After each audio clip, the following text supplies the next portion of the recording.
Chapter 1: Ordinary World. Iris's day began as it usually did, with the soft trill of her alarm clock, pulling her from the depths of a dreamless sleep. She lay there for a few moments, her mind slowly bridging the gap between slumber and the quiet anticipation of another unremarkable day. The apartment was modest, the walls lined with books and the air filled with the faint smell of vanilla and paper. Comfort to her. She pushed herself out of bed, treading softly across the creaky wooden floor to her tiny kitchenette. Her morning routine was a silent ballad of small comforts. The hiss of her aging kettle, the steep of Earl Grey tea, and the smooth spread of apricot jam over toasted bread. "Another day, Iris," she murmured to herself, catching her reflection in the small mirror above the sink. Her eyes, a deep shade of hazel, looked back at her, filled with the quiet resignation of routine. By 8:30, Iris was out the door, her messenger bag slung over her shoulder, weighed down by a book she had promised herself she'd start reading. The city of Meridian was already awake and bustling as she made her way down the crowded streets toward Cheshire Books, the small independent bookstore where she worked. The spring air was brisk, carrying the distant sounds of morning traffic and the early chatter of pedestrians. Cheshire Books was nestled between a cafe and a boutique on Cobblestone Road, a quaint part of town that still held onto cobblestone paths and vintage lampposts. The bookstore's red brick facade and gold lettering invited passers-by into a world far removed from the digital screens and modern rush outside its doors. "Morning, Iris," greeted Mr. Cheshire, the owner, as she entered. His round glasses sat low on his nose and his smile was always a bit crooked. "Ready for another day in paradise?" Iris smiled, hanging her coat on the rack behind the counter. "Always, Mr. Cheshire." The morning passed in the usual way, stocking shelves, arranging displays, and helping the occasional customer find a book. Iris loved the smell of the books, the feel of the pages as she flipped through them, and the quiet that enveloped the store like a warm blanket. Around mid-morning, a regular Mrs. Pennington came in. Her hair was a cloud of silver and she wore her usual floral dress. "Iris dear, do you have the new Michael Onche book? I heard it's a masterpiece." "Let me check for you," Iris replied, tapping into the store's database. "Yes, we just received a few copies yesterday." "Would you like me to fetch one for you?" "Oh, would you?" "That would be lovely," Mrs. Pennington beamed, settling into one of the reading chairs near the front. As Iris retrieved the book from the new arrivals section, her coworker, Theo, sidled up to her. "Big plans this weekend?" he asked, dusting off a shelf nonchalantly. "Just the usual," Iris shrugged. "Maybe start that book I keep carrying around." Theo chuckled. "One of these days I'm actually going to check that bag to see if there's really a book in there or if it's just bricks." Iris laughed, a rare sound that felt too loud in the quiet of the bookstore. "It's a book, I promise." Maybe bricks would be lighter. Lunchtime found Iris at her favorite spot, a little bench in the park across the street. She unwrapped her sandwich, still warm, and opened her book. But instead of reading, she found herself watching the people around her. A mother playing peekaboo with her toddler under the old oak tree, a young couple laughing by the fountain, an old man feeding pigeons. Life, in all its varied forms, played out around her, and for a moment, Iris felt disconnected, as if she were merely a spectator in her own life. The afternoon brought a surprise. A young man, probably in his late 20s, entered the bookstore. He was unfamiliar, not one of the regulars, with sharp blue eyes and a curious look about him. "Can I help you find anything?" Iris asked, approaching him cautiously. He looked up, startled. Yeah?" "I'm looking for something on the history of Meridian. Something detailed." Iris thought for a moment. "We have a few local history books." "Follow me." She led him to the appropriate section, feeling his eyes on her as she moved. "Why this interest in Meridian?" she inquired, her curiosity piqued as she handed him a couple of books. The man hesitated, then smiled a little awkwardly. "I'm researching for a writing project." "I heard Meridian has some interesting legends." Iris nodded, intrigued. "It does. The legend of the Meridian Comet is one of my favorites. It's said to pass by every 100 years, bringing change and new beginnings to those who witness it. Sounds like something out of a fantasy book, the man chuckled, his gaze lingering on her. Maybe, Iris agreed, feeling a flush rise to her cheeks. But sometimes reality can be as strange as fiction. As the day drew to a close, Iris tidied up the store, her mind wandering back to the stranger and his interest in Meridian's legends. It was unusual, intriguing even, but then, so were many things if one looked close enough. The evening was cooler than usual as Iris left Cheshire Books. The sky overhead was painted in streaks of orange and pink, the sun's final farewell before night took its hold. Iris pulled her jacket tighter around herself, her mind replaying the day's peculiar encounters, especially the young man's interest in local legends. As she walked home, Iris felt an unusual buzz in the air, an electric charge that made the hairs on the back of her neck stand up. She paused, looking up, and noticed people around her pointing at the sky. "There it is!" someone shouted. Curious, Iris followed their gazes and saw a brilliant comet streaking across the twilight sky. Its tail glowed a vibrant blue, mesmerizing and beautiful. Murmurs of awe and the rapid clicking of camera phones filled the air around her. "Every 100 years, huh?" Iris muttered to herself, remembering her conversation from earlier. The comet, known as the Meridian Comet, was a rare celestial event, supposedly a harbinger of change. Iris watched, entranced, feeling something awaken within her, a tingling sensation that flowed through her veins like liquid fire. Arriving home, Iris couldn't shake the strange energy that buzzed through her body. She tried to settle down with her book, but the words blurred, and her thoughts wandered back to the comet. Eventually, she gave up and went to bed, but sleep eluded her. Her mind was a whirlpool of comet tales and whispered legends. In the deep silence of the night, Iris's room suddenly felt colder. A soft glow began to emanate from her hands, faint at first, then growing steadily brighter. Panicked, Iris sat up, watching as the light coalesced into sparks that danced around her fingers. "What in the world?" she gasped, jumping out of bed. The sparks fizzed and popped, reacting to her movements. She waved her hands, and to her shock, the sparks followed her command, swirling in patterns that mirrored her motions. As she experimented, a sudden surge of energy burst forth, sending a wave of light crashing against her bookshelf. Books tumbled down, and a vase shattered, the noise loud in the silent apartment. Okay, stop," Iris shouted, clasping her hands together. The light dimmed, then disappeared, leaving only the mess in her room and her rapidly beating heart. "I'm dreaming. This has to be a dream," Iris whispered, her voice trembling. But the chaos in her room was undeniably real. She cleaned up, her mind racing with questions. What was happening to her? Was it the comet? Did it have something to do with the stories about Meridian bringing change? The next morning, Iris returned to the bookstore, visibly distracted. Mr. Cheshire noticed immediately. "Everything all right, Iris? You look like you've seen a ghost." "I didn't sleep well," Iris lied, avoiding his concerned gaze. She busied herself with restocking shelves, but her thoughts kept drifting to the previous night's event. The day crawled by slowly. Iris jumped at small noises, half expecting her mysterious powers to burst forth again. But nothing happened. It was as if last night had been a figment of her imagination. After closing time, as Iris was preparing to leave, a group of 3 unfamiliar, stern-looking individuals entered the shop. They wore dark clothes and had an air of urgency about them. "We need to talk to you, Iris," the leader, a tall woman with piercing gray eyes, said sternly. Iris felt a cold chill run down her spine. "I'm sorry, do I know you?" "No, but we know about you."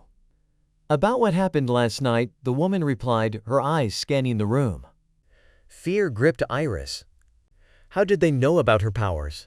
She hadn't told anyone. "We're here to help," another member of the group, a young man with an earnest expression, added quickly, seeing her apprehension.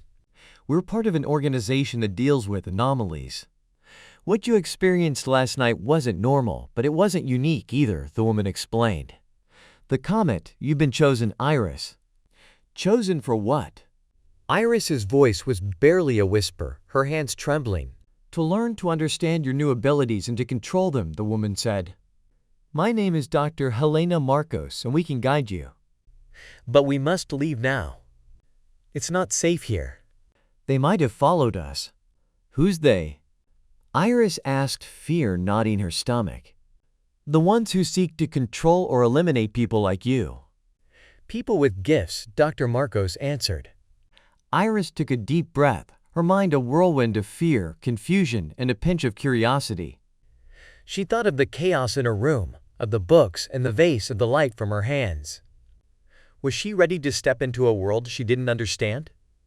Seeing her hesitation, Dr. Marcos softened her tone. I know this is a lot, but you're not alone.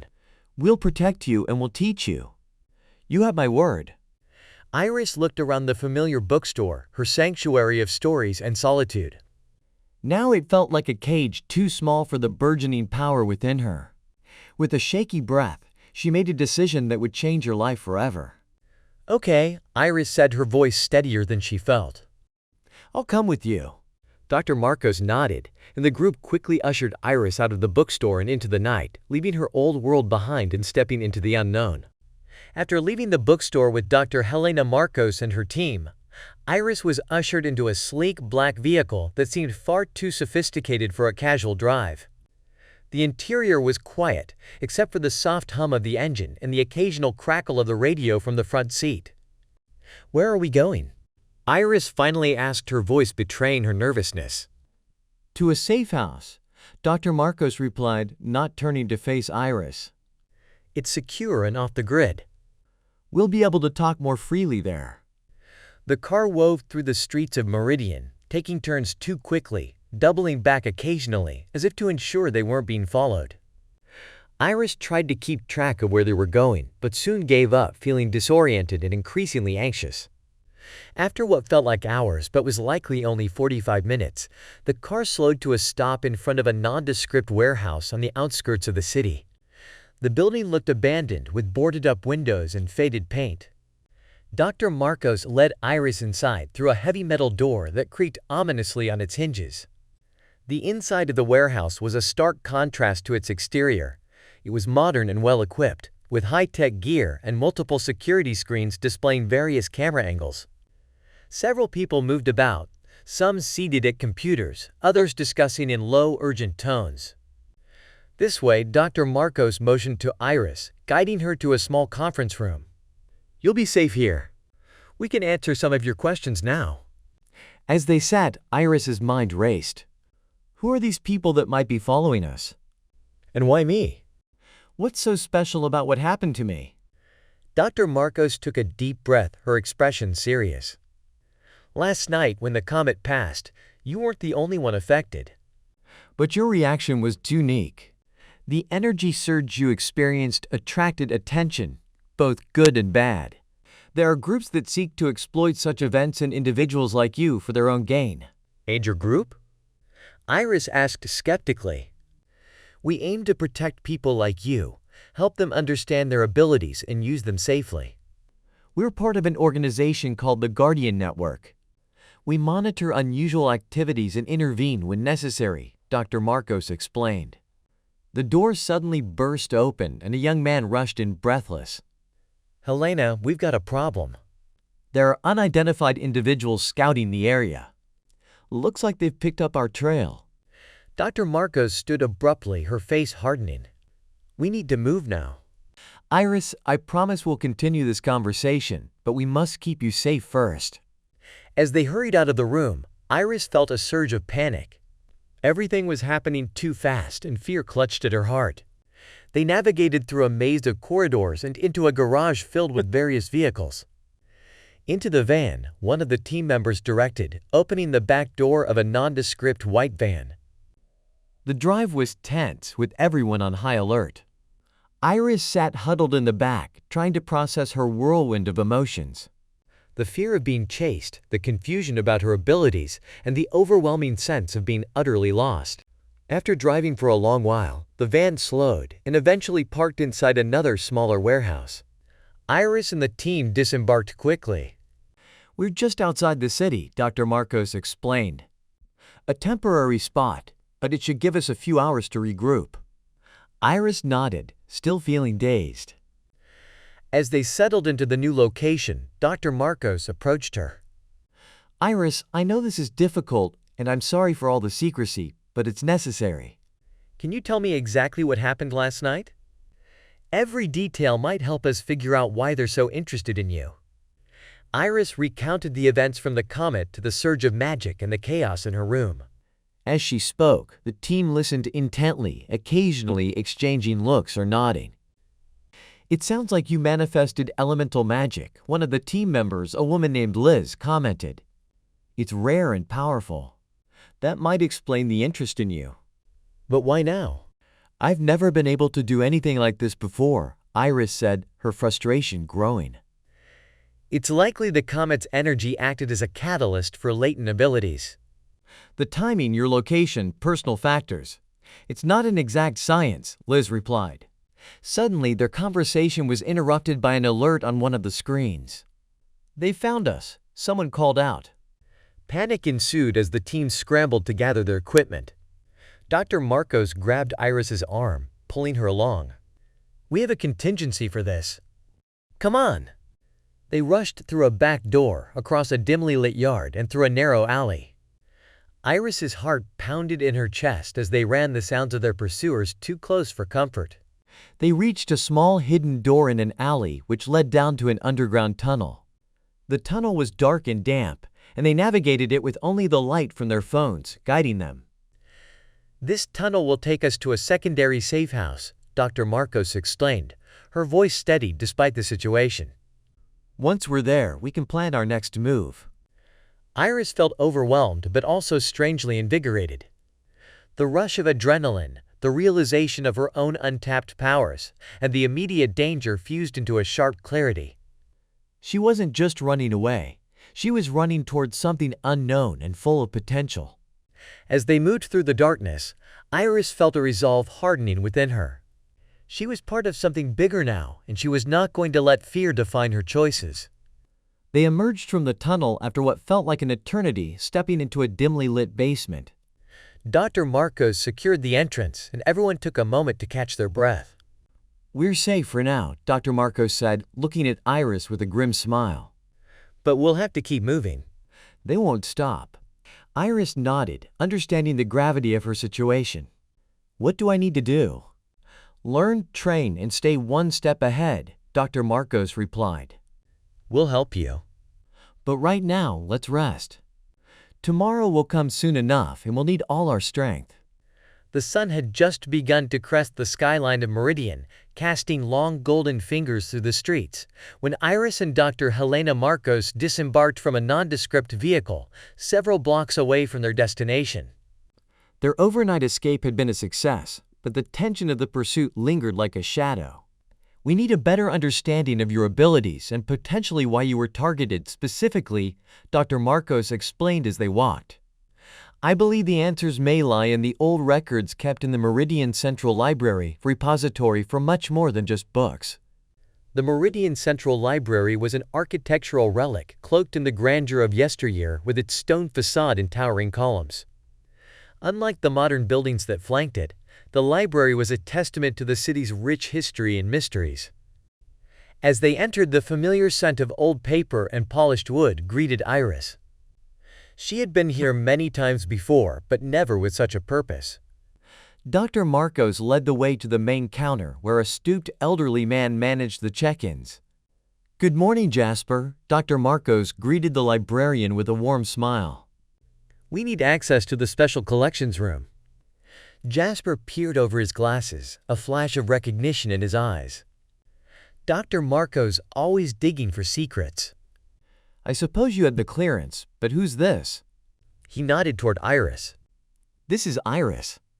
She's essential to our research today, Dr. Marcos replied, offering no further explanation.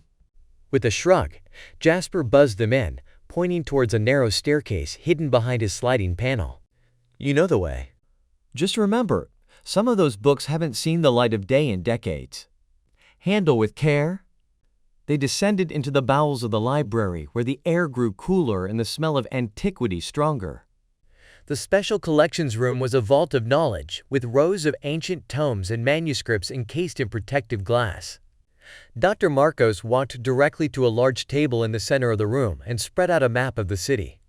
Here, she said, pointing to a section of the map that detailed the historical district, is where we believe the focal point of the comet's energy converged. And here is where you were found. Iris leaned over the map, trying to piece together her fragmented memories of that night. But what does this library have to do with the comet? Legends say that the founders of Meridian built hidden chambers within significant buildings to protect something powerful. We think one might be here in this library, Dr. Marcos explained, her eyes scanning the room. They began searching through the records, pulling out dusty ledgers and ancient scrolls that creaked as they unrolled. Hours passed, the only sounds being the soft thud of books being placed on the table and the occasional murmur between them. Finally, Iris came across a peculiar tome bound in leather, with odd rune-like carvings etched into the cover. "Helena, look at this," she called out, her heart racing as she felt a strange pull towards the book. Dr. Marcos joined her, her eyes widening at the sight. "This could be it." These runes are not just decorative, they're functional, part of a locking mechanism perhaps. They carefully opened the book, and inside, the pages were filled with arcane symbols and diagrams that danced before their eyes, almost alive. Iris's fingertips brushed lightly over the runes, and to her shock, they began to glow faintly. "The book is reacting to you," Dr. Marcos whispered, excitement and apprehension mingling in her voice. "Try to focus, see if you can activate something." Iris closed her eyes, reaching out to connect with the mysterious energy of the book. The runes grew brighter under her touch, and a low rumble filled the room. Suddenly, a portion of the bookshelf to their right swung open, revealing a hidden door. "This is it," Dr. Marcos said, her voice barely a whisper. "Let's see what lies beyond." With hearts pounding, they stepped through the doorway into a small, dimly lit chamber. The walls were lined with more books, and in the center, a pedestal held what appeared to be an ancient artifact, crystal, that pulsed with a soft inner light. "The heart of the library," Dr. Marcos murmured, approaching the crystal. "This must be what they were trying to protect." Iris felt drawn to the crystal. As she approached, the light intensified, casting prismatic colors across the walls. She extended her hand. As her fingers brushed against the crystal, a surge of power flowed through her, stronger and more intense than anything she had felt before. Visions flashed before her eyes, the city, the comet, and shadows creeping through the night, all converging towards her. She saw the faces of people she didn't recognize, heard whispers in a language she couldn't understand, and felt a deep, resounding echo in her soul. The connection broke abruptly, leaving Iris gasping for air, her head spinning with the flood of images and emotions. "Are you all right?" Dr. Marcos asked, steadying her. I saw things." "The past, the present, futures maybe. It's all connected, Helena. We're on the right path, but there's so much more at stake than I realized," Iris managed to say, overwhelmed by the revelation. Dr. Marcos nodded, her expression grave. "This is only the beginning, Iris. Whatever lies ahead, we must face it together.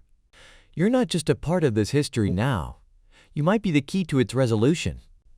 With new resolve and the weight of her role dawning upon her, Iris stepped back from the pedestal, the crystal continuing to glow softly behind her.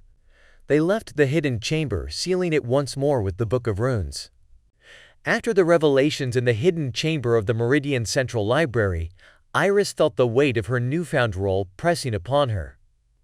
Each discovery about her abilities seemed to unfold more layers of a complex tapestry she was only beginning to comprehend. Dr. Marcos, sensing the urgency of their situation, suggested a visit to one of the library's most ancient and rarely accessed annexes.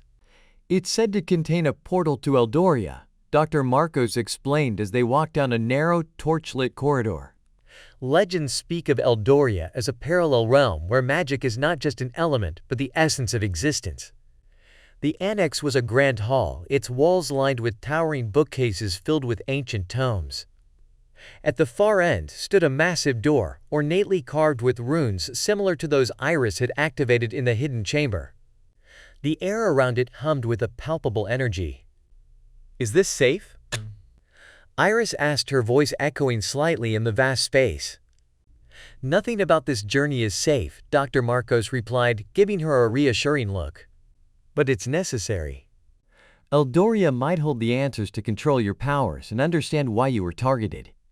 With a deep breath, Iris stepped forward. Her fingers traced the runes, and just like before, they glowed warmly under her touch. The ground beneath their feet began to vibrate as the door slowly swung open, revealing a swirling vortex of colors that shimmered in the air. "This is your path, Iris. You must go alone," Dr. Marcos said, her tone serious but encouraging. Iris nodded, taking a tentative step towards the portal. "I'll find the answers and come back," she promised, though her voice trembled with the fear of the unknown. With one last look at Dr. Marcos, Iris stepped through the portal. The transition was disorienting. Colors and lights swirled around her in a kaleidoscope of energy, and then suddenly everything stilled. Iris found herself standing in a lush, vibrant forest. The air was crisp and filled with the scents of flowers and fresh earth. Tall trees with leaves of silver and gold towered above their branches, casting dappled shadows on the moss-covered ground. "Welcome to Eldoria," a voice said, gentle yet resonant. Startled, Iris turned to see a woman approaching her.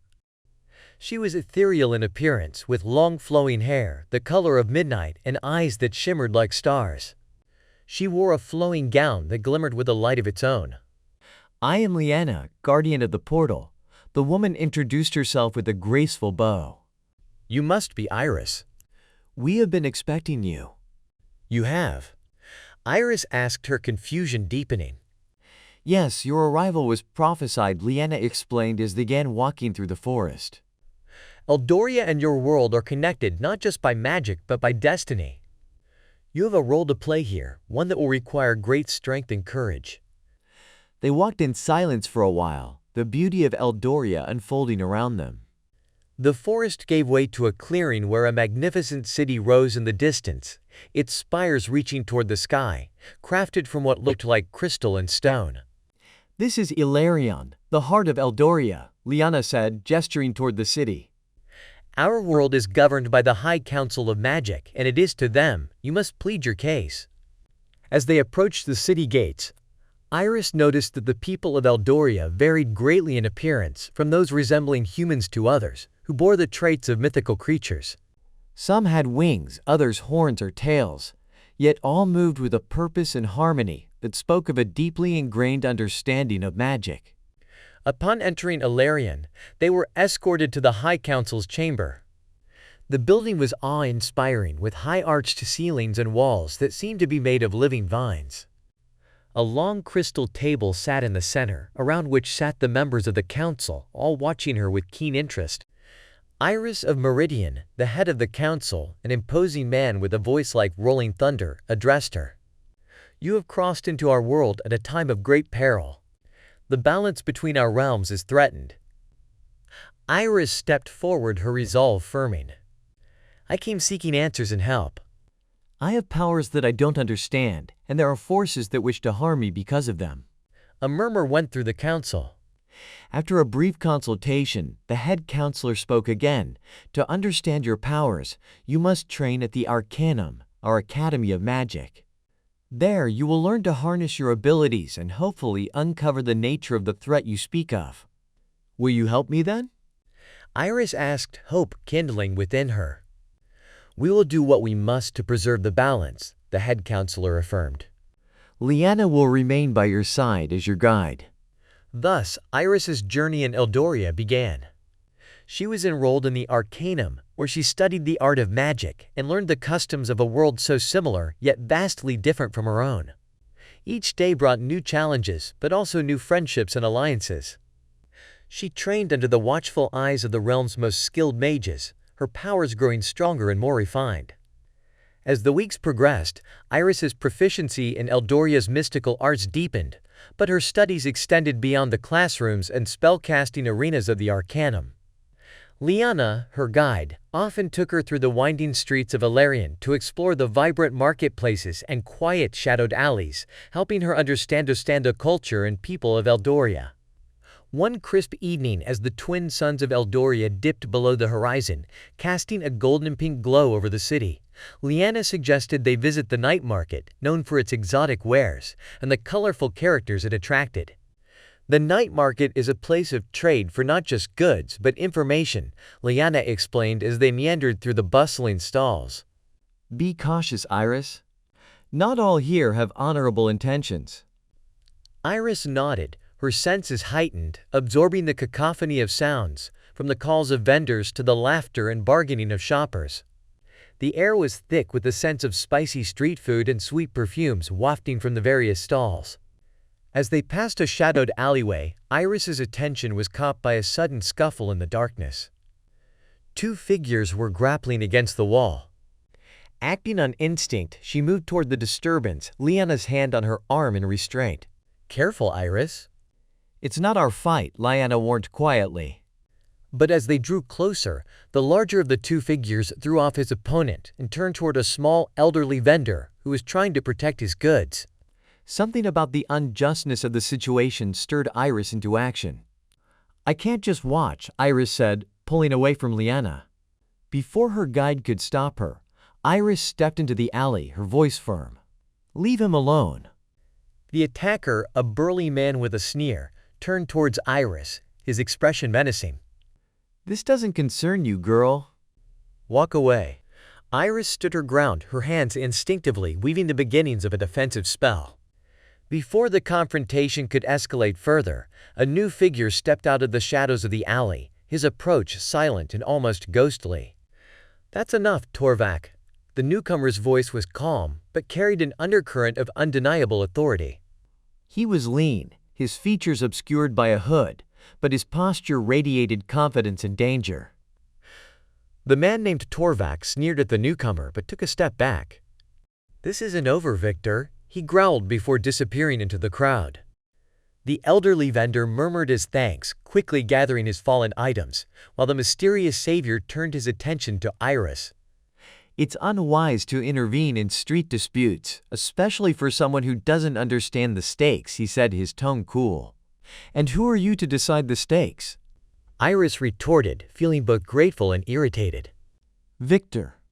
Known to some as Victor the Phantom, he replied, pushing back his hood to reveal sharp angular features and piercing blue eyes that seemed to appraise her in a single glance. "Why help us then, Victor the Phantom?" Iris asked, her curiosity piqued despite her frustration. Victor's lips twitched in a semblance of a smile. "Let's just say I dislike bullies. And perhaps I'm curious about a newcomer who dares to wield magic in the night market without fear." Realizing that Victor might be a valuable ally, Iris introduced herself. "I'm Iris. I'm here to learn about magic and about this place." Victor studied her for a moment, his gaze intense. Magic is only one part of survival in Eldoria, Iris. If you're going to last here, you'll need to learn about the shadows of this world too. Sensing an opportunity, Iris took a chance. "Teach me then." Show me what I need to know.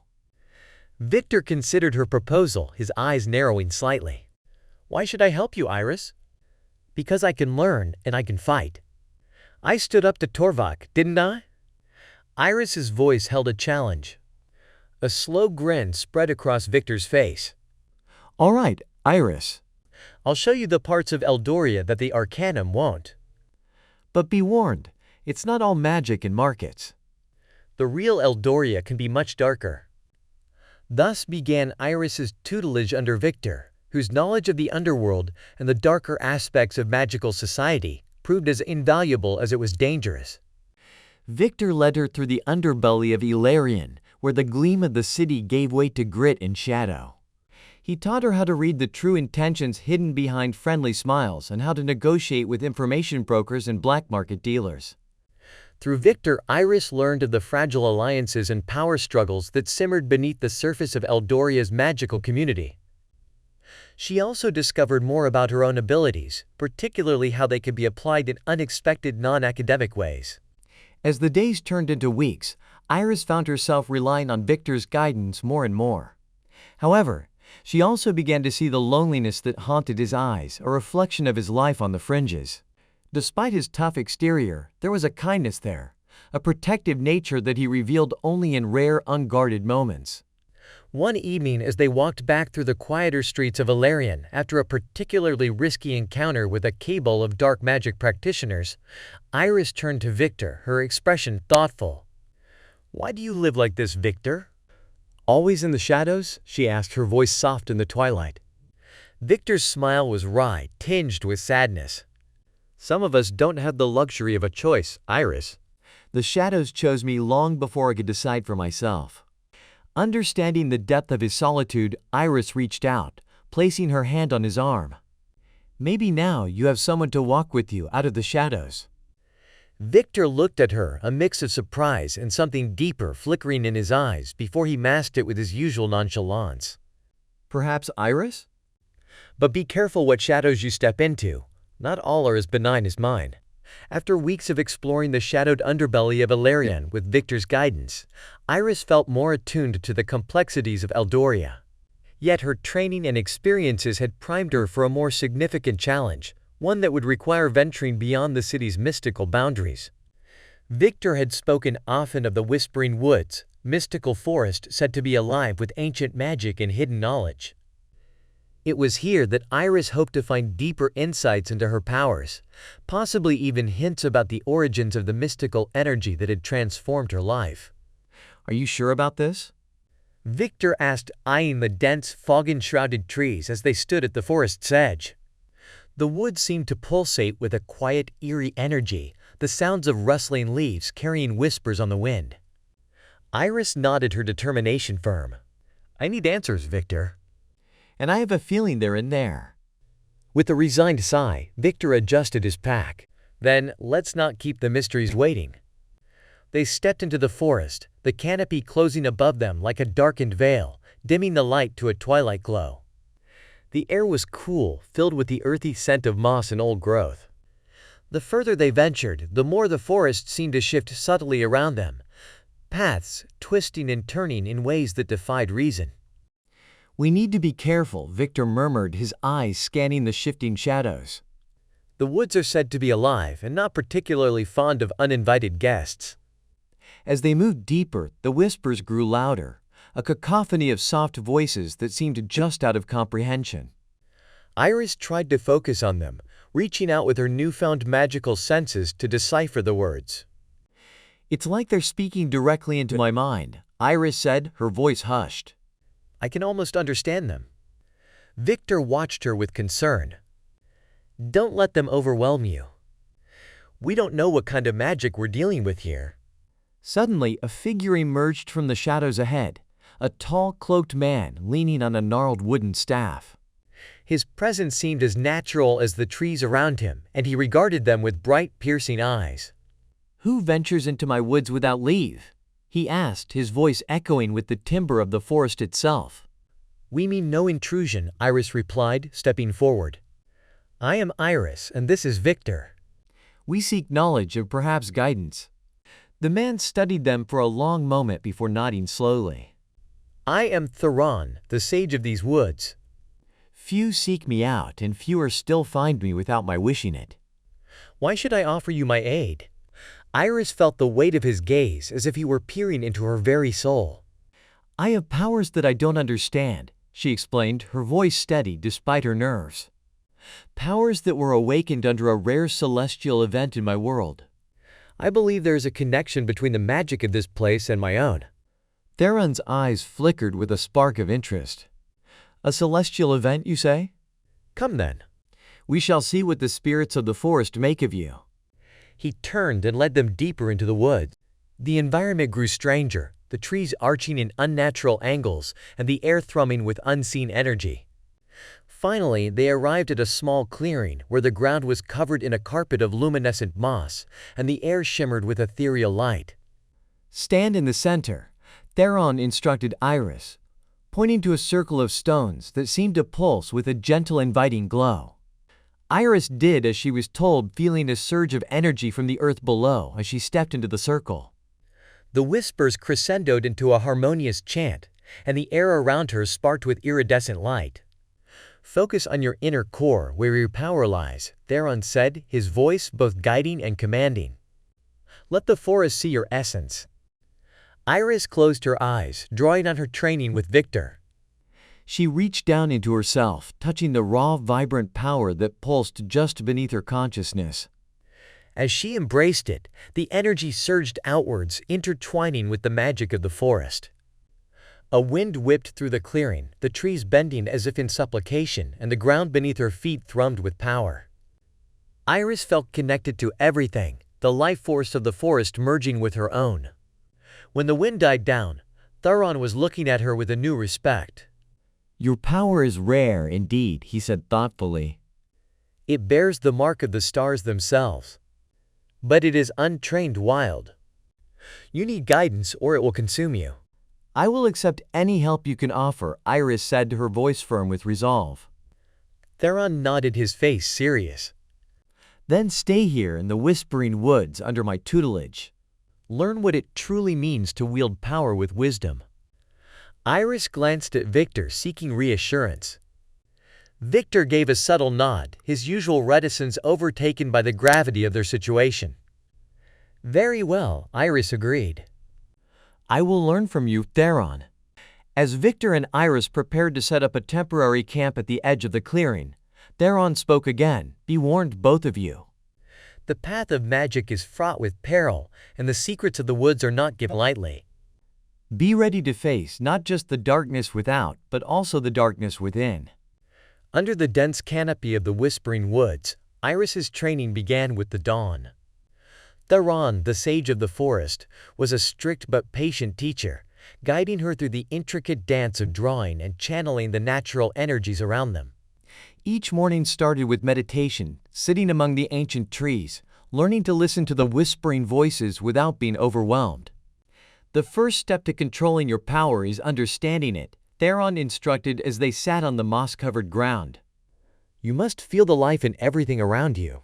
Only then can you begin to interact with it without causing harm." Iris closed her eyes, focusing on the gentle rustle of leaves and the distant call of woodland creatures. Slowly, the distinct energies of the forest became apparent to her, each strand of life, a vibrant thread in a complex tapestry. "Good," Theron nodded approvingly. "You're beginning to see.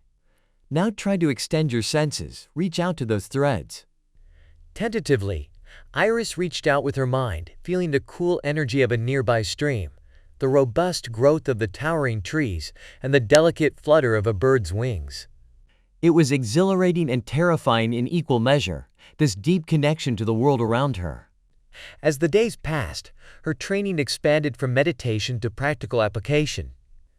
Theron taught her how to weave her energy with the natural world, to bend it without breaking it. They practiced small spells at first, encouraging a plant to grow, calming a frightened animal, moving water with her mind. Each success brought a new sense of confidence and each failure a lesson learned. Meanwhile, Victor stayed close, often silent but always observant. He assisted Theron when needed, but his true purpose there remained something of a mystery to Iris. One evening as they sat by a small fire, the air filled with the scent of pine and the crackling of burning wood, Iris's curiosity overcame her. "Victor, why are you here with me?" "You've given up so much to be here in the middle of this forest."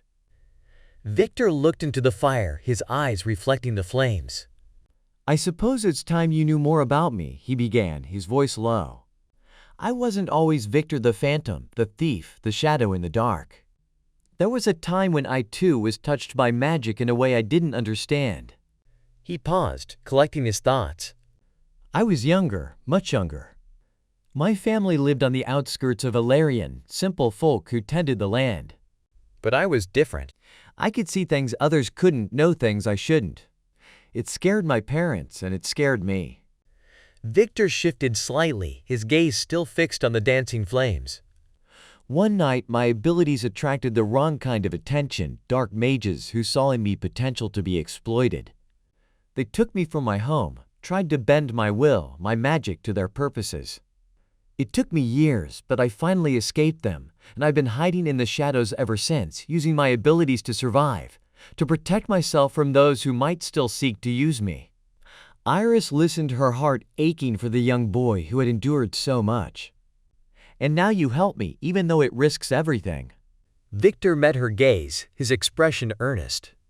I see in you what I once saw in myself. Confusion, a fear, but also a strength. I don't want you to have to face this world alone as I did. And perhaps in helping you, I can find some redemption for myself. Moved by his words, Iris reached out, placing her hand over his. You're not alone anymore, Victor. We face this together. Gratitude flickered across Victor's face, and he nodded slowly. Together. The next morning, Iris returned to her training with renewed vigor. Theron took her deeper into the woods, where the energy was more wild, more untamed. Here, he said, she would learn how to truly harness her power to control not just the gentle flows but the raging torrents. You've learned to touch the world gently, Theron said as they stood by the edge of a roaring river. Now you must learn to stand firm against its currents. He instructed her to calm the river, to bring its chaotic energies under her command. Iris focused, reaching out to the water, feeling its power and momentum. At first it was overwhelming, but remembering Victor's words and her own journey, she steadied herself, finding her inner calm. Slowly, the river began to respond. The waters calmed the flow, evening out under her gentle but firm guidance. It was her most significant achievement yet, and as she opened her eyes, the pride in Theron's face was mirrored by the joy in Victor's. Excellent work, Iris, Theron praised. You are learning, growing stronger. Soon you will be ready to face whatever comes. With each day, Iris's abilities grew, and her bond with Victor deepened. In the heart of the whispering woods, under Theron's watchful eye, Iris was not just becoming a mage, she was becoming a guardian, a protector of the balance she had once unwittingly disrupted. The Festival of Stars was an annual celebration that lit up the city of Ilarion, marking the alignment of Eldoria's twin moons, a celestial event believed to enhance magical powers and bring good fortune. For Iris and Victor, the festival presented a unique opportunity to blend into the throngs of celebrants and gather crucial intelligence about the growing unrest in Eldoria. As they made their way towards the city center, where the festivities were already in full swing, Iris couldn't help but marvel at the transformation of the streets. Lanterns of all colors floated gently in the air, bobbing slightly in the evening breeze, casting a soft glow over the faces of laughing children and vendors selling festive goods. This is incredible, Iris remarked, her eyes wide with wonder. Victor, ever watchful, nodded in agreement, but reminded her, keep your eyes open, Iris. We're not here just to celebrate. We need to listen and observe. Their first stop was at a large plaza where a group of musicians played enchanting melodies on strange luminescent instruments. As the crowd swayed to the music, Iris and Victor casually edged closer to a group of local mages they had learned were key figures in the ongoing conflicts. It's said that the council will be making a move to seize more control over the outer villages, one mage said to another, his voice barely audible over the music. The outer villages are already on edge. Any more pressure could push them to rebellion, replied his companion, a hint of concern in his tone. Iris looked at Victor, who subtly nodded, confirming the importance of the information. They moved on, blending into the crowd, which led them towards the main square, where the highlight of the festival, the Dance of the Moons, would soon begin. As they approached, Iris noticed a group of performers preparing for what promised to be a spectacular fire dance. Among the performers, she recognized a woman whom Theron had mentioned in one of his briefings, a spy for the rebels. Let's try to get closer to her. She might have valuable insights, Iris whispered to Victor. They made their way to the front just as the performance began. The fire dancers were a whirl of bright flames and flowing movements, captivating the audience. After the performance, as the crowd applauded, Iris seized her chance. She approached the woman under the guise of congratulating her on the performance. That was beautiful, Iris exclaimed, engaging the woman in conversation. How long have you been performing? Many years now, the woman replied, her eyes cautious but curious. Are you a local? Just visiting, Iris said. The festival is truly a sight to behold. As they talked, Iris steered the conversation towards the city's affairs. I've heard there are some tensions in the city. It seems not everyone is happy with the council. The woman's eyes flicked around, checking if anyone was listening. Not everyone agrees with the council's methods. Some believe Eldoria deserves better, a leadership that truly cares for all its people, not just the central cities. Iris nodded, expressing a generic but sympathetic sentiment to keep her talking. The woman leaned in closer, lowering her voice. There are those among us who are working for change. But it's dangerous to even speak of it. Thank you for sharing, Iris said, giving the woman a reassuring smile. Enjoy the festival. As they walked away, Victor gave Iris a look of approval. Well done. We should have enough to discuss with Theron. Let's head back. But before they could leave, the crowd's attention was drawn upwards to the sky, where the twin moons began their celestial dance. Iris and Victor paused, looking up at the rare sight.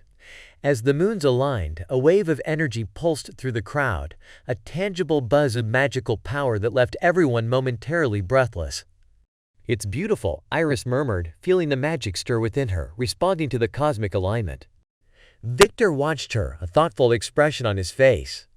It is, he agreed. But remember, beauty often masks the sharpest dangers. As the moon's paths diverged, the crowd slowly began to disperse, the festival winding down. Iris and Victor made their way back through the now quieter streets, each lost in thought. The information they had gathered tonight was vital, but the path forward was fraught with risks. Back at their temporary camp outside the city, Iris couldn't shake the mix of awe and unease the festival had stirred in her. Victor, do you think change is possible here? Can we make a difference? Victor settled beside her, staring into the flickering campfire. Change is always possible, Iris.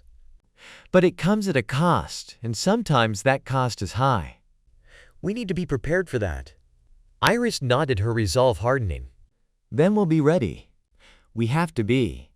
After the Festival of Stars, Iris felt both invigorated by the magical atmosphere and burdened by the knowledge she and Victor had gathered. The sense of an impending conflict seemed palpable, and she knew that soon her newfound abilities would be tested in ways that training with Theron could never fully prepare her for.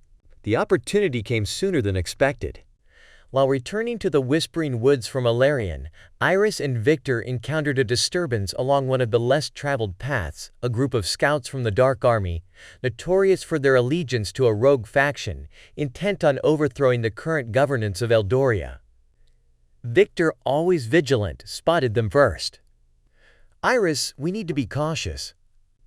Those are no ordinary travelers, he murmured, pulling her aside into the cover of thick ferns as a band of 4 rugged individuals crossed their path ahead. Are they what I think they are? Iris asked, her voice low. Scouts from the Dark Army, Victor confirmed. It looks like they're patrolling this area, which isn't a good sign. We should avoid them, Iris suggested, but as she spoke, one of the scouts turned his head sharply, sniffing the air like a predator catching a scent. There's magic here, the scout called out to his comrades, his eyes scanning the surroundings. Come out, or we'll burn these woods down to find you. Iris tensed, feeling the surge of protective energy for the woods that had become her second home. We can't let them do that, Victor. Victor nodded, assessing their options. Remember your training? Use your abilities to disarm, not to harm. We need to neutralize the threat, not escalate it. Taking a deep breath, Iris stepped from their hiding place, her hands raised to show she wasn't holding weapons. We don't want any trouble, she announced, hoping to defuse the situation. The scouts laughed, the sound grating. Look what we have here, the leader sneered. A little mage girl. What are you going to do, enchant us? Victor followed, standing slightly behind Iris.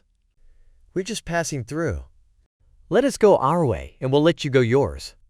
The scouts exchanged looks, their intentions clear. With a swift motion, the leader signaled his men, and suddenly the air was charged with the threat of violence. As one of the scouts drew a dark blade, seemingly coated with venom, Iris reacted instinctively. Her training with Theron kicked in. She extended her hands, palms outwards, and channeled the natural energies around her. The earth beneath the scouts' feet erupted in a tangle of roots and vines, wrapping around their legs and arms, pulling their weapons away and pinning them gently but firmly. The leader struggled against the binding plants, his face a mask of fury. "What sorcery is this?" he spat.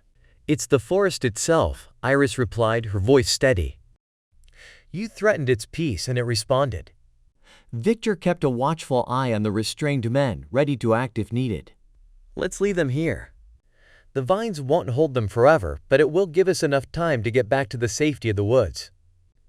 As they turned to leave, Iris felt a surge of empowerment. Her abilities weren't just for self-defense. They could protect others, protect the land itself. She wasn't just reacting, she was controlling the outcome. Once they were at a safe distance, Victor looked at Iris with a mix of admiration and concern. "You handled that well, but you need to be ready for the consequences." They will come after us with more than just a few scouts next time. Iris nodded, the reality of her actions settling in.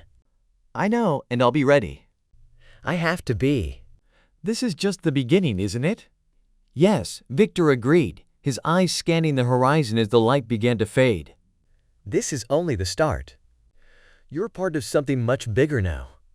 Their walk back to Theron was quiet, each lost in their thoughts about the implications of their encounter. When they finally reached the sage, Iris recounted the event in detail.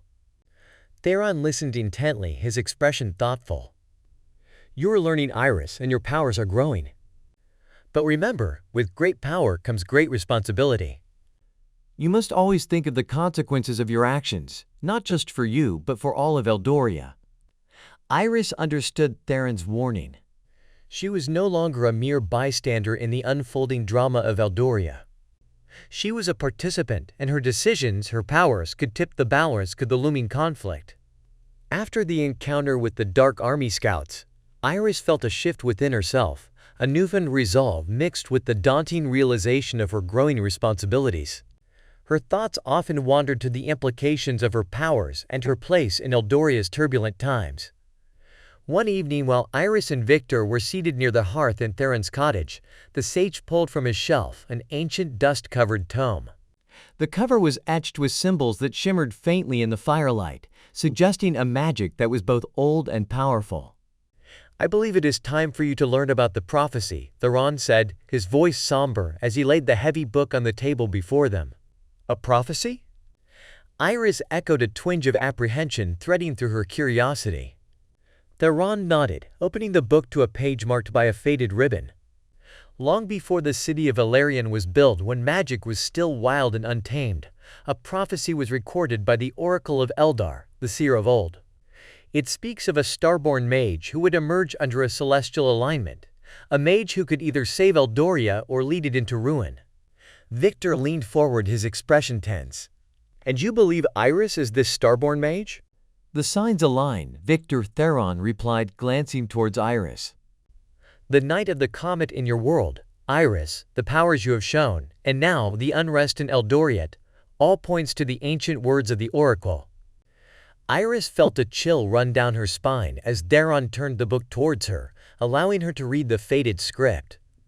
"In the time of great turmoil under the dance of fiery stars, a mage shall rise, starborn with the light of the celestial bodies.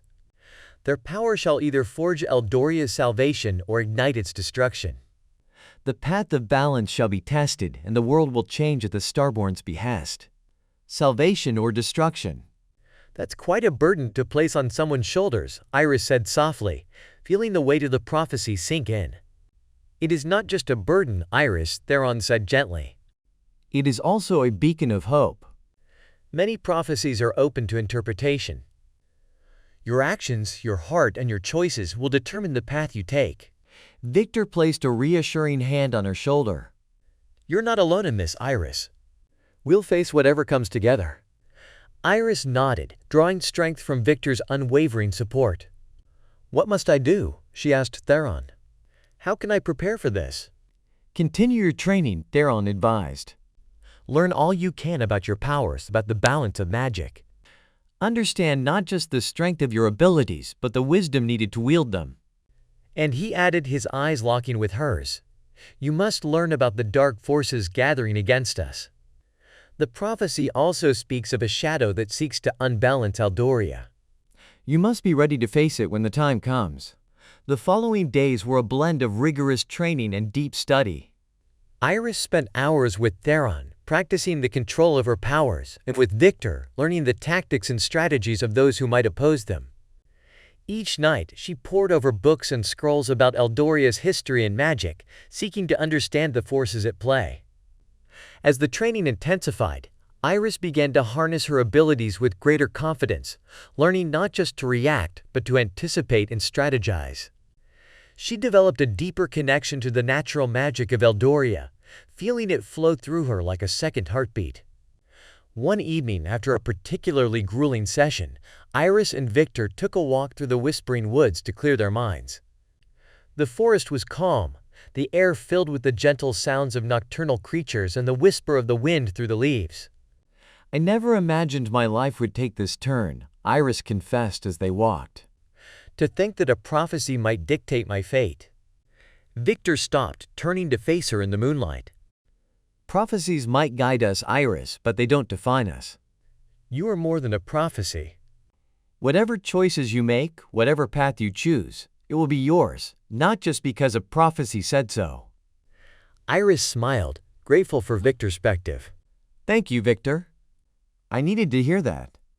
Together they continued their walk, the weight of the prophecy still lingering, but tempered by the knowledge that Iris was not merely a pawn of fate. She was a mage in her own right, with the power to shape her destiny, and perhaps the destiny of all Eldoria. Back at the cottage, Iris sat by the fire, the ancient tome open on her lap, Victor and Theron nearby. They were a team bound together not just by circumstance, but by a shared commitment to see Eldoria through its darkest times. The days following Iris's discovery of her connection to the ancient prophecy were filled with diligent preparation and strategic planning. Theron insisted that building a robust network of allies would be essential for facing the challenges ahead. He arranged for Iris and Victor to meet with various influential figures and magical creatures within Eldoria. Their first meeting was with the Sylvan Council, the governing body of the elven communities that resided deep within the more enchanted parts of the Whispering Woods. As Iris and Victor were led through the verdant, twilight-lit paths by an elven scout, the air was thick with the scent of ancient trees and the undercurrent of potent magic. Upon reaching the council's meeting place, a clearing surrounded by towering ancient trees, Iris was struck by the serene beauty of the scene. The council members, each appearing ageless and adorned in intricate garments that seemed to shimmer with a light of their own, greeted them with a mixture of curiosity and caution. I am Iris, and this is Victor. Iris introduced herself, her voice steady despite the awe she felt. We seek your wisdom and hopefully your support. One of the council members, an elder named Araneth, stepped forward. You are the starborn mage spoken of in the whispers of the forest. What brings you to seek our counsel? Iris explained her role in the prophecy and her recent encounters with the Dark Army. I need to understand the forces aligning against Eldoria and gather support to maintain the balance of our world. Araneth exchanged a look with the other council members. After a brief silent discussion, he nodded.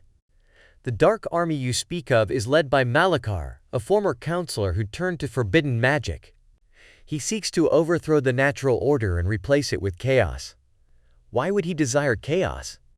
Victor inquired, his brow furrowed. Power, another counselor chimed in. He believes that from chaos, he can mold Eldoria to his vision, ruling as its sovereign. The discussion that followed revolved around the tactical support the Sylvan Council could offer.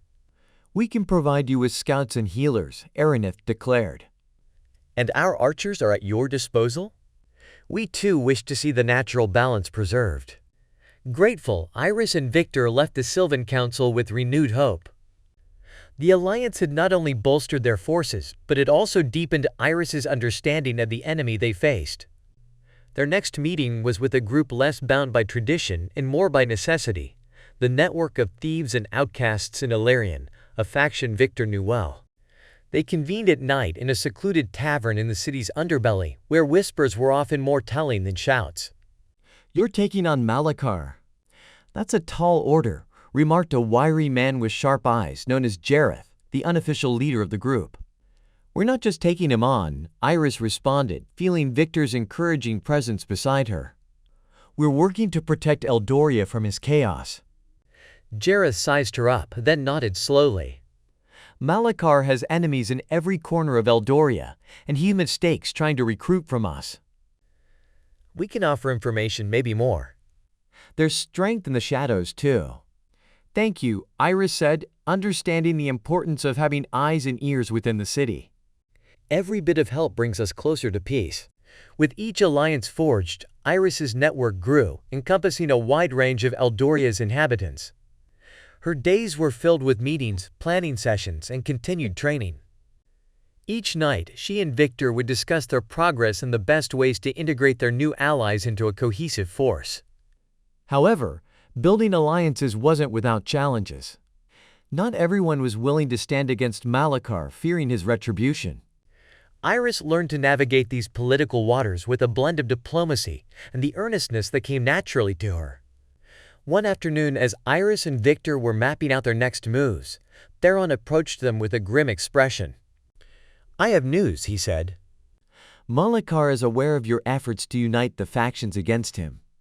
He's gathering his forces, likely planning a strike to fracture your alliances before they can fully form." Victor's expression hardened. "Then we'll need to accelerate our plans. We must ensure our allies are ready and that they truly stand with us." Iris nodded in agreement, feeling the weight of leadership heavy on her shoulders. "We'll prepare. And we'll make sure Malachar's plans are thwarted. Together, we are stronger than he anticipates." In the weeks that followed, Iris worked tirelessly to cement her alliances and prepare for the inevitable confrontation. She trained with the elves to sharpen her combat skills, strategized with the thieves for intelligence operations, and studied ancient magical texts with Theron to deepen her understanding of her powers. Under the cover of darkness, Iris and Victor made their way through the winding, shadow-laden paths of Ilarion towards the ancient citadel where the Midnight Council was held. This clandestine gathering of Eldoria's leaders was to decide the realm's fate in combating the dark forces led by Malachar. "Are you sure about this?" Victor whispered as they neared the citadel, the looming structure casting long shadows under the moonlight. Iris nodded, feeling the weight of their task. "We need to understand their strategies and ensure they align with our alliances. Besides, they might need to hear our perspective, even if it has to be from the shadows." Victor grunted in agreement, adjusting his cloak to better conceal his face. As they entered the citadel, they blended into the background, slipping into the grand hall where the council was already assembling. The hall was dimly lit by flickering torches, casting eerie patterns on the stone walls, creating an atmosphere of foreboding. The council consisted of various leaders, high mages, elder warriors, influential merchants, and key political figures, all seated around a massive round table. The discussions were heated, with many voices rising over each other, a cacophony of concerns and strategies. "We cannot wait any longer to act," one of the high mages was saying, his voice echoing off the walls. "Malachar's forces grow stronger by the day. If we do not move soon, we may lose our advantage." "But rushing into battle without a solid plan is madness," countered an elder warrior, her voice stern and commanding. "We need more reconnaissance. We must not underestimate Malachar's cunning." As the debate continued, Iris leaned closer to Victor, keeping her voice low. They are divided, unsure. "This could be disastrous if Malachar strikes now." Victor's eyes were fixed on the counselors. "Let's see if they reach a consensus. If not, we might need to step in more directly, prophecy or not." The council seemed to be at a stalemate until a figure at the far end of the table stood up. He was an elder statesman known for his wisdom and measured approach. The room gradually fell silent as he spoke. "We all know the stakes," he began, his voice clear and resonant. "We are not just deciding our tactics, we are deciding the future of Eldoria. It is not just strength we need but unity. Without it, we are as good as defeated." His words seemed to resonate with many at the table, nods of agreement echoing around the room. I propose we send out our best scouts for a final reconnaissance mission. Once we have a clearer picture, we will meet again to finalize our strategy. In the meantime, let us strengthen our defenses and ensure the safety of our people. There was a general murmur of assent, but Iris felt a surge of urgency. They're being cautious, which is wise, but time is not on our side, she murmured to Victor. Victor was about to reply when suddenly the elder statesman's gaze shifted subtly, sweeping across the room, pausing where Iris and Victor were hidden. His eyes narrowed slightly, not with hostility, but with a keen sharpness. He gave a small nod, almost imperceptible to anyone not looking directly at him. He saw us, Victor muttered under his breath. Be ready for anything.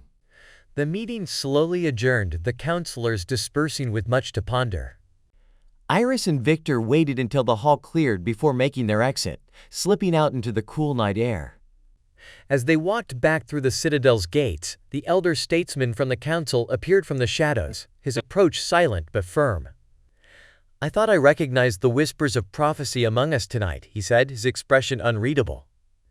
Iris stepped forward, no longer hiding. We meant no intrusion on the council's proceedings. We only seek to aid Eldoria in this dark time. The elder studied her for a long moment before nodding slowly. I have heard of the Starborn Mage. Your intentions are noble, and perhaps it is time for old leaders to listen to new voices. Come to the next council meeting not as shadows, but as heralds of change. Grateful for the unexpected ally, Iris responded, thank you. We will be there, and we will bring not just warnings, but solutions. With the elder statesman's blessing, Iris and Victor left the citadel, their spirits lifted slightly. The road ahead was fraught with danger, but now they had a new, powerful ally, and an invitation to influence the strategies at the highest level. Things are changing, Victor, Iris said as they disappeared into the night, the first hints of dawn coloring the horizon. For better or worse, we are now part of this war. Victor nodded, his face set with determination. Then let's make sure it changes for the better. As the first light of dawn cast its pale glow over the landscape of Eldoria, Iris and Victor walked back to their encampment, deep in discussion about their newfound role in the Midnight Council. They were cautiously optimistic, knowing their influence could shift the tides in their favor. However, the peace of the morning was shattered by the urgent arrival of one of their scouts, a young elf named Talon, whom they had come to trust implicitly. Breathless, he delivered his report. They found us, Iris, Talon gasped, his usual composure lost to panic. A battalion of Dark Army soldiers is marching towards this camp as we speak. Iris's heart skipped a beat. How long do we have? Minutes at most, Talon replied, his eyes wide with fear. Without a moment's hesitation, Iris began issuing commands, her voice calm but firm. Evacuate everyone. Take the hidden paths through the Whispering Woods. Head to the Sylvan Council. They will provide shelter. As the camp burst into hurried activity, Victor gripped Iris's arm. What about you? I'll help cover the retreat. Go, Victor. Make sure everyone gets out safely, Iris insisted, her resolve clear. Reluctantly, Victor nodded and turned to assist with the evacuation. Iris, meanwhile, prepared to use her powers to delay the approaching enemies. But as she readied herself, a strange feeling crept up her spine, instinctual warning. She turned sharply, just in time to see Talon drawing a dark, shimmering blade, a weapon that no friend would carry. Talon, what are you doing? Iris demanded, her heart pounding with a mix of betrayal and shock. I'm sorry, Iris, Talon said, his voice tinged with regret. Malachar has promised me things I cannot ignore. Power, status, freedom from the shadows. Iris felt a cold dread settle over her. You're leading them here, she realized aloud. Talon nodded, his expression tormented. They're coming, Iris. I've led them to you. And for that, Malachar will reward me greatly. With a swift motion born of desperation, Iris unleashed a torrent of wind and vines, not to harm Talon, but to entangle him and buy some time. The vines wrapped around his legs and arms, pinning him to the ground. I trusted you. Iris shouted, the hurt evident in her voice as she turned to join the last of the evacuating allies. Her escape was thwarted when the Dark Army, guided by the treacherous scout, emerged from the woods. The soldiers were too many, their arrival too swift. Iris fought bravely, using her elemental powers to fend off the attackers, but the chaos of battle was overwhelming. In the midst of the fray, a shadow detached from the trees, Malakar's second-in-command, a notorious warlock known for his cruelty. His target was clear. With a surge of dark magic, he launched a potent spell towards Iris. Victor, seeing the danger from a distance as he helped the last of their allies to safety, turned and ran back towards Iris. He intercepted the spell, the dark magic enveloping him in a swirl of shadows and screams. "Iris, run!" were Victor's last words before he was taken, disappearing within a vortex of dark energy, leaving Iris horrified and alone. As the enemy forces surrounded her, Iris felt despair creeping in. However, the resolve that had driven her this far ignited once more. Using a burst of all her strength, she unleashed a massive wave of energy, pushing the soldiers back and clearing a path for her escape. Heartbroken and seething with anger, Iris fled into the dense underbrush, her mind racing with guilt and grief. She ran without direction, driven by the need to put distance between herself and the sight of betrayal. After hours of aimless wandering, Iris found herself deep within the Whispering Woods, the place where her training had begun. The woods seemed to mourn with her, the trees whispering words of sorrow and comfort. Exhausted, Iris finally collapsed near the ancient stone that marked the heart of the forest, where she and Theron had often sat, discussing the mysteries of magic.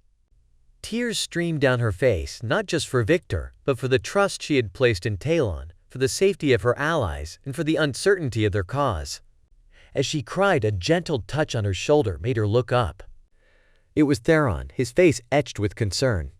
"I felt a disturbance," he said softly, sitting beside her. "Tell me everything." Between sobs, Iris recounted the morning's events, the betrayal, the attack, Victor's capture.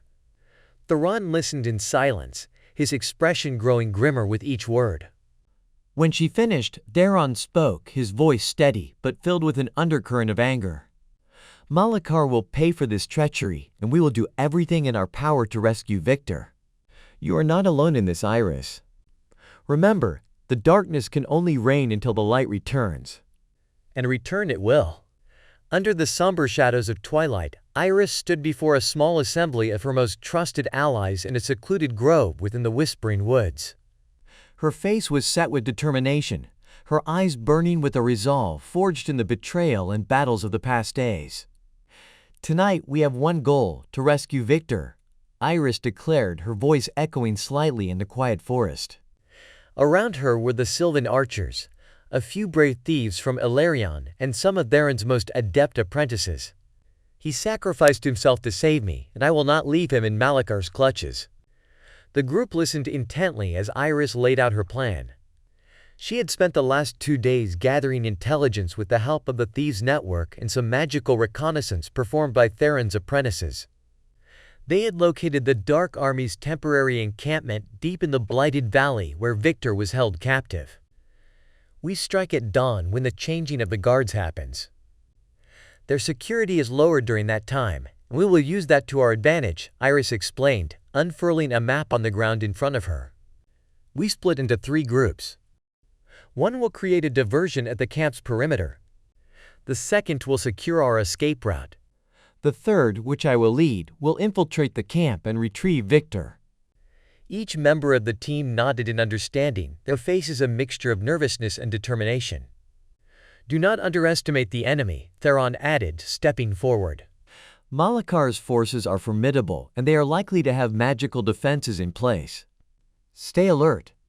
As the night deepened, the teams moved out, making their silent way toward the Blighted Valley.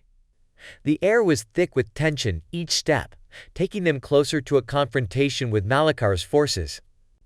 As they neared the encampment, Iris signaled to the first group, who began to subtly manipulate the winds around the camp's edges, stirring up a whirlwind that sent guards scrambling to secure loose objects and investigate the source of the sudden gale. Using the distraction, Iris, cloaked in a spell of invisibility crafted by Theron's apprentices, slipped into the camp with her team. They moved stealthily, avoiding patrols and navigating through the tents toward the heavily guarded prison area. There they found Victor, chained and guarded by two dark mages. Iris's heart clenched at the sight of him, bruised and weary but alive. Using a silent takedown technique she'd learned from the thieves, Iris incapacitated the guards with the help of her team. Quickly, they unlocked Victor's chains, and he stood, his relief evident despite his grim condition. "I knew you'd come," Victor murmured, his voice hoarse. "Always," Iris replied with a small, determined smile. The team swiftly retraced their steps, Victor supported between two of the stronger members. As they reached the perimeter, the diversion group withdrew, seamlessly blending back into the forest's shadows. The group responsible for securing their escape route signaled that the path was clear. As the sun's first rays began to crest the horizon, Iris and her team emerged from the blighted valley, weary but victorious. They had avoided major confrontations, and their careful planning had paid off. Back in the safety of the Whispering Woods, Theron greeted them. "Well done, all of you," he said, his eyes twinkling with pride. "You've not only saved a life, but have also dealt a significant blow to Malakar's arrogance." Victor, now recovering, placed a hand on Iris's shoulder.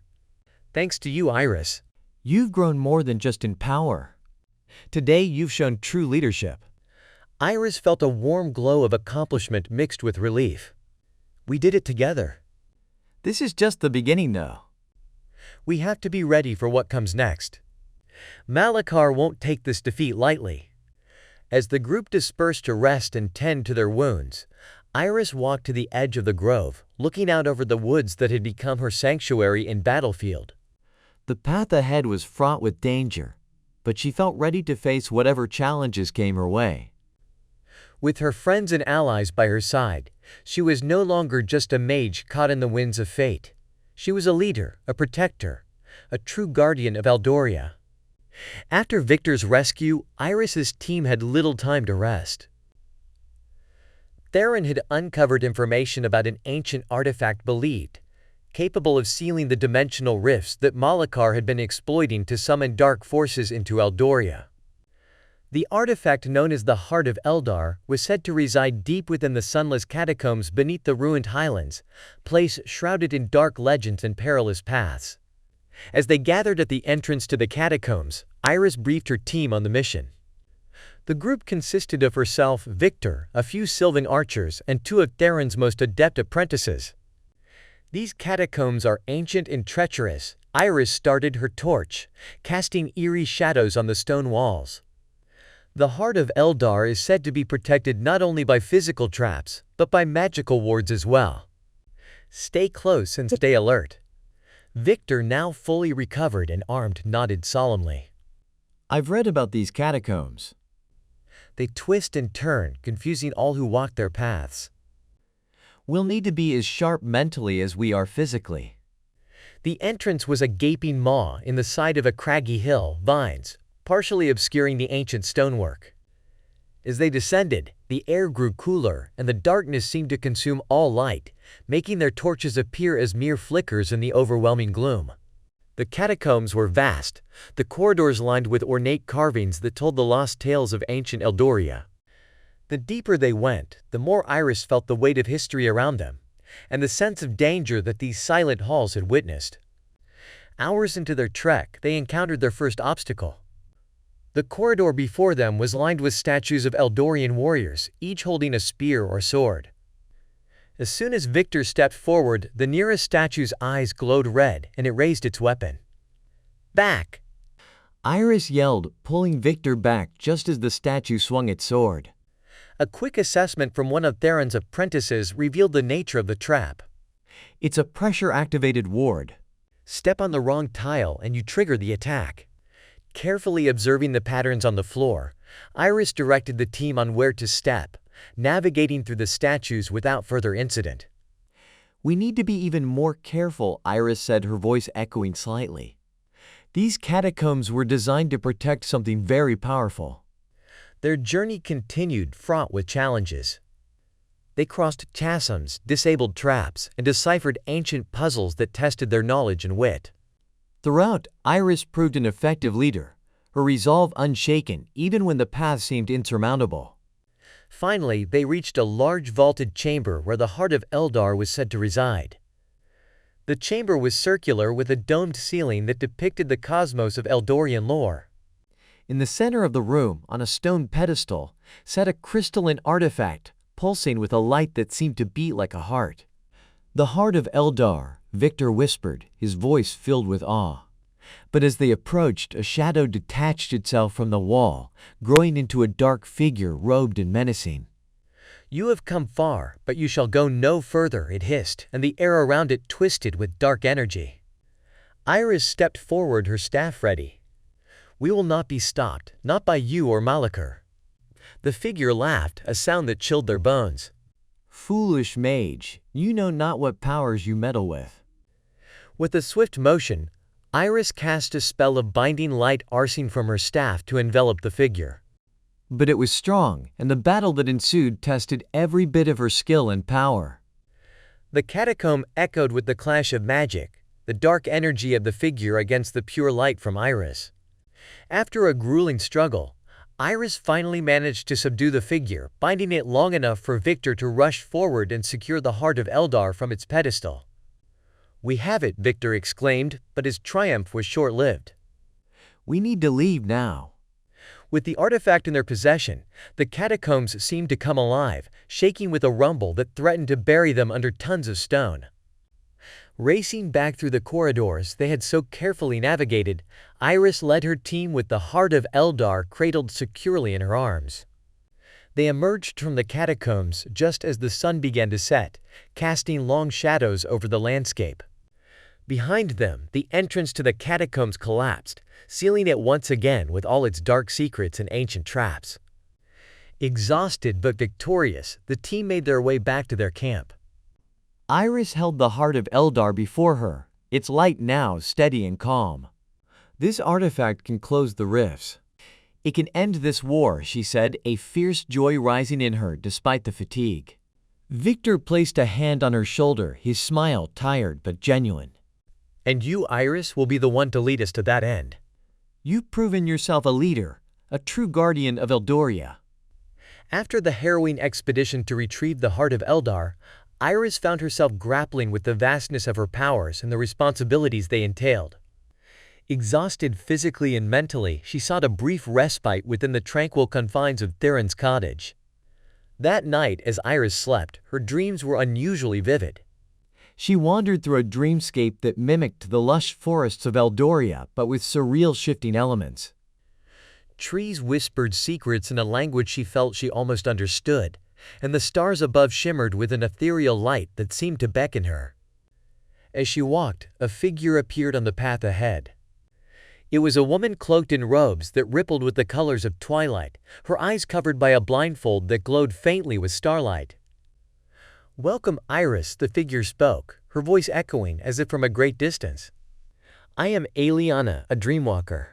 I guide those who seek understanding of themselves and their magic through the dreamscape." Iris stopped, her curiosity piqued despite the strangeness of the encounter. "Why am I here?" "What is this place?" "This is your subconscious, a reflection of your powers and the challenges you face," Ileana explained, gesturing around at the shifting scenery. "Here you can explore the depths of your magic without the constraints of the physical world." "How can you help me?" Iris asked, looking around at the surreal landscape. "By guiding you to see not just the form of your magic but its essence." "To understand its roots and possibilities," Ileana said, beginning to walk along the path. Iris followed, her senses heightened. As they walked, the environment changed, reflecting Iris's journey. Scenes from her past battles and victories played out around them like echoes of her life. Ileana stopped by a scene depicting Iris's confrontation with Malachar's forces. "Observe," the Dreamwalker instructed. Iris watched as her dream self wielded her powers with confidence. "I see my actions, my decisions," she noted.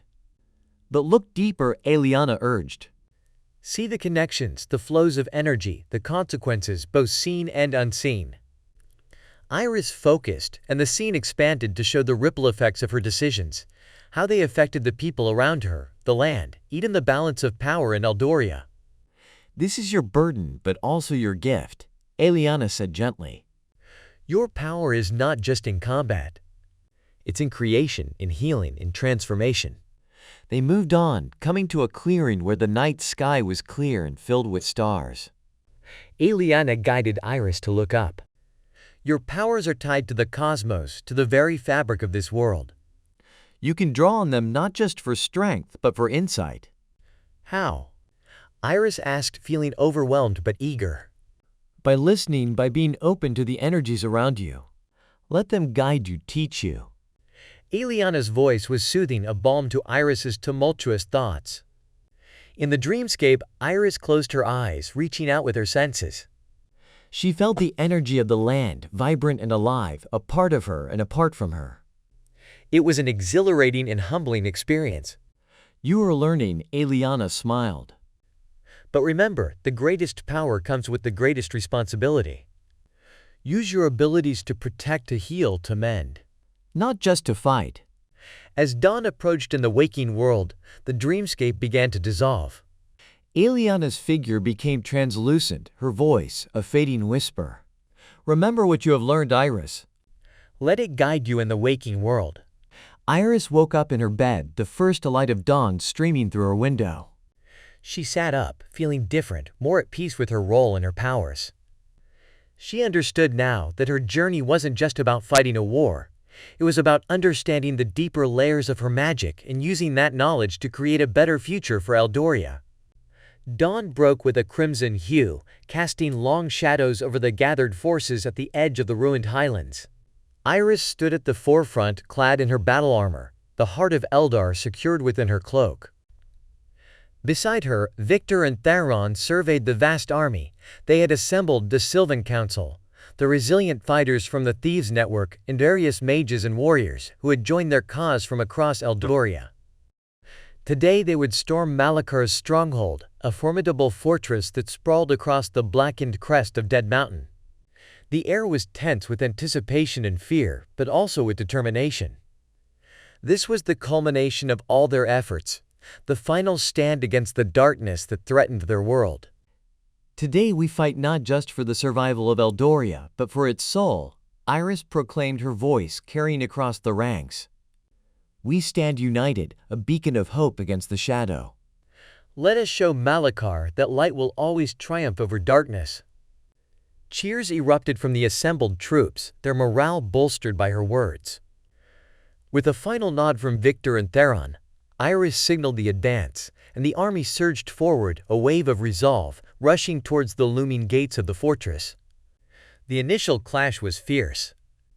Malakar's forces were ready, their dark mages unleashing torrents of shadow magic that met with the bright arcs of light conjured by Iris and her fellow mages. Arrows whistled through the air, some tipped with enchanted fire, which erupted upon contact with the enemy lines. Victor led a contingent of fighters in a flanking maneuver, aiming to breach the fortress's eastern wall using explosives crafted by the thieves. Meanwhile, Iris and Theron focused on dismantling the magical barriers that protected the main gate. Concentrate your power, Iris, Theron shouted over the din of battle. His staff glowed with a brilliant light, channeling his energy into the barrier. Iris nodded, drawing deeply on her own reserves and the ambient magic around them. With a loud unified cry, they unleashed their combined power. The barrier shimmered, faltered, and finally shattered, sending shards of dark energy scattering into the wind. The gate now vulnerable, the elven archers released a volley of arrows, providing cover as their warriors charged with battering rams. The gates groaned and gave way under the relentless assault, opening the fortress to the flood of Iris's forces. Inside the fortress, the battle grew more chaotic. Narrow corridors and sharp turns led to fierce skirmishes.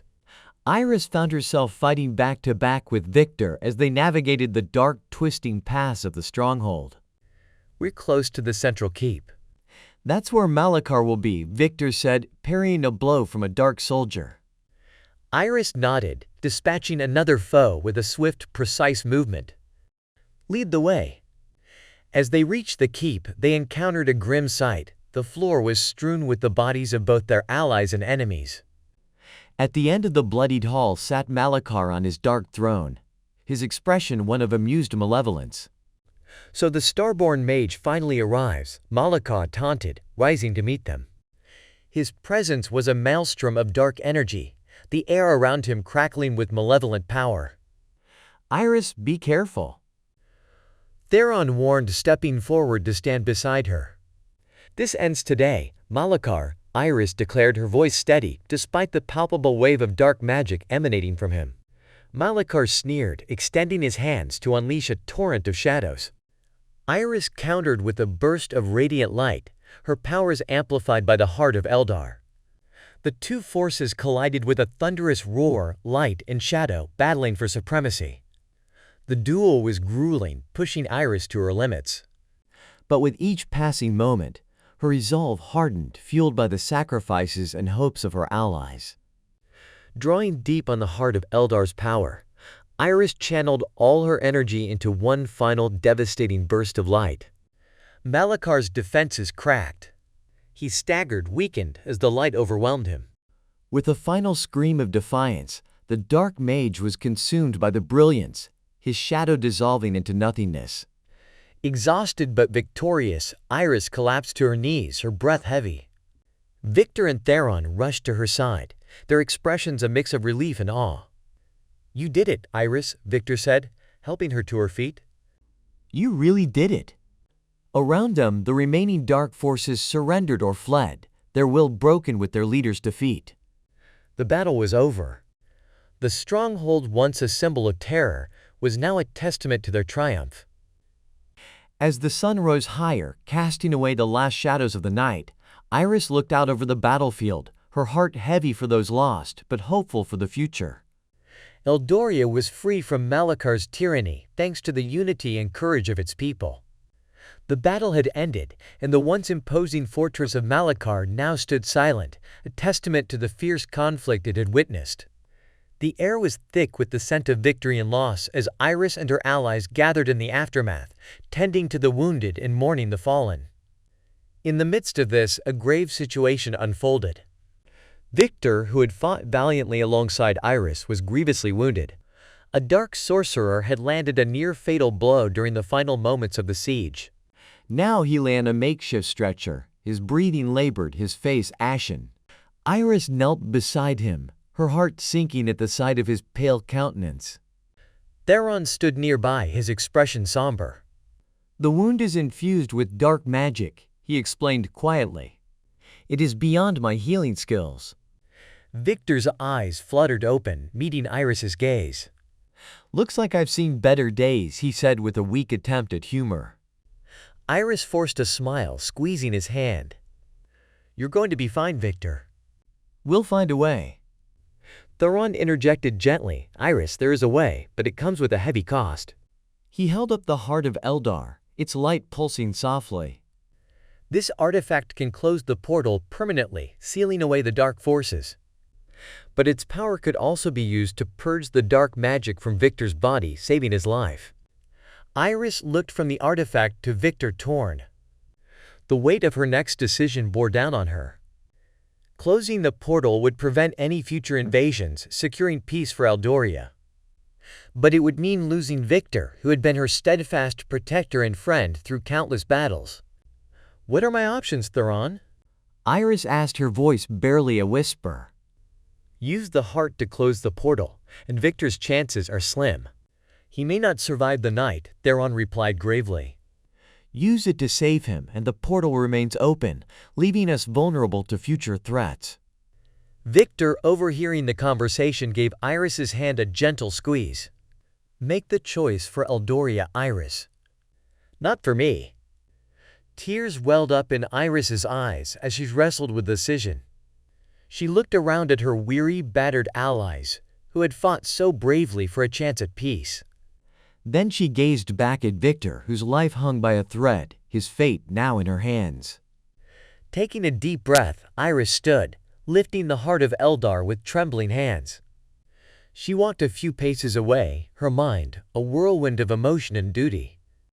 Iris, whatever you decide, I stand by you. Theron's voice reached her, steady and supportive. Closing her eyes, Iris thought of all they had endured to reach this moment. The sacrifices, the losses, the victories. Her resolve hardened with the memory of each fallen friend, each battle fought. She knew what she had to do. With a heavy heart, Iris turned to face the portal, the heart of Eldar glowing brighter in her hands. For Eldoria, she whispered and stepped forward, directing the artifact's immense power towards the swirling vortex of dark energy. The light from the heart enveloped the portal, its radiant energy pulsing against the darkness. A tremendous roar filled the air as the portal quaked, then began to shrink, slowly collapsing in upon itself until, with a final burst of light, it sealed shut, gone as if it had never been. Exhausted, Iris dropped to her knees, the artifact going dim in her hands. Silence fell over the area, heavy and absolute as the reality of her choice settled in her heart. Slowly, she returned to where Victor lay. His breathing was shallow now, his eyes closed. Kneeling beside him, Iris took his hand, tears streaming down her cheeks. I'm so sorry, Victor. I chose as you would have wanted for Eldoria. Victor's lips twitched into a faint smile, and he squeezed her hand weakly. You did good, Iris. I'm proud of you. His voice trailed off as his grip loosened. No, Victor, stay with me. Iris cried, her voice breaking. Theron placed a hand on her shoulder, offering comfort as Victor's breathing slowed and then stopped. Iris bowed her head, her sobs mingling with the wind that swept through the ruins of the fortress. The war was over, and peace had finally returned to Eldoria. The once looming threat of Malachar and his dark forces was now just a shadow of the past, thanks to Iris's brave decision to seal the portal permanently. Although the victory was significant, the cost had been high, and the landscape of Eldoria was forever changed. In the aftermath, Iris found herself standing before the ruins of the old fortress, now being rebuilt as a monument to those who had fallen. The sun dipped low on the horizon, casting a golden light that seemed to promise a new dawn. Theron approached her, his steps slow and measured. You have done well, Iris. Eldoria owes you a great debt, he said, his voice filled with a mixture of pride and sorrow. Iris nodded, her gaze lingering on the horizon. We paid a high price for peace, Theron. I only hope it was worth it. It was, Theron assured her. You have not only saved our present, but secured our future. Eldoria will flourish again, and the generations to come will know peace. As they walked back towards the emerging new city, Iris's thoughts turned to Victor, whose absence was a constant ache in her heart. I miss him, Theron. Every day. It's hard to move forward without him. Theron placed a comforting hand on her shoulder. Victor lives on in the peace he helped achieve and in the hearts of all who knew him. And he lives in you, Iris. In the strength and wisdom you've gained. He would have been proud to see the leader you have become. Iris smiled sadly, grateful for Theron's words. I hope to make him proud every day, and to honor his memory in all that I do. The conversation was interrupted as they reached the city square, where a crowd had gathered. The people of Eldoria from all walks of life were there to celebrate their new beginning and to honor their heroes. As Iris and Theron appeared, a cheer went up, and they were swept into the festivities. During the celebration, Iris was called upon to speak. She stood before the crowd, feeling the weight of her new role as a leader and protector of Eldoria. People of Eldoria, Iris began, her voice strong and clear. Today we stand together not just in celebration of our victory, but in remembrance of those who sacrificed their lives for our freedom. We honor them by building a better world, where the light of peace outshines the shadows of war. The crowd responded with applause, their faces alight with hope and determination. Iris felt a surge of resolve. This was her path now, not just to defend Eldoria, but to lead it to prosper. As your guardian, I promise to serve each of you and to uphold the values that have saved our land. Together we will rebuild, and together we will rise, Iris declared, the heart of Eldar glinting at her neck, symbol of her commitment to her people. After the speeches, as the sun set and the first stars appeared, Iris walked alone to the top of the city walls.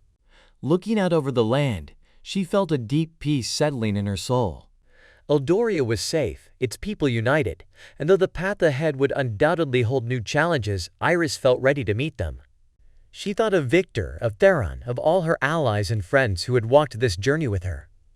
A gentle breeze whispered past, carrying with it the faintest echo of laughter and voices long gone but never forgotten. "Thank you," Iris whispered to the wind, to the stars, to Victor. "For everything." As night fell over Eldoria, Iris stood tall, a guardian not just of her people but of their hopes and dreams. The future was uncertain, the losses profound, but the promise of tomorrow held infinite possibilities. With a heart both heavy and light, Iris stepped forward into her new role, forever changed, forever committed, and forever hopeful for the future of Eldoria.